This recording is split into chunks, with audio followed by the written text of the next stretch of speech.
অসম্ভব মজার একটি লেমনেড। এখন যেহেতু ড্রাগন ফলের সিজন, একবার বানিয়ে খেয়ে দেখতে পারেন। চলুন দেখে নেওয়া যাক কিভাবে আমি ড্রাগন ফলের লেমনেডটি বানাবো। তার জন্য কয়েক টুকরো ড্রাগন ফল কেটে নিব। 1 চামচের মতো লেবুর রস দিয়ে দিব।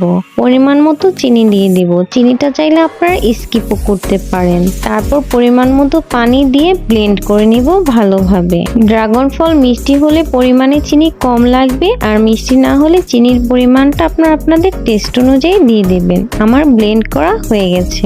এখন একটি গ্লাসে বরফ কুচি দিয়ে দিচ্ছি। কয়েক পিস লেবু স্লাইস দিয়ে ব্লেন্ড করে রাখা ড্রাগন ফলের রসটা দিয়ে দিব। পরিবেশনের জন্য আরো কিছু লেবুর স্লাইস ব্যবহার করছি। দেখতেই অসম্ভব সুন্দর লাগছে, খেতেও খুবই মজার। এই গরমে একবার হলেও এই রেসিপিটি ট্রাই করে দেখতে পারেন। আমার রেসিপিগুলো আপনাদের কেমন লাগে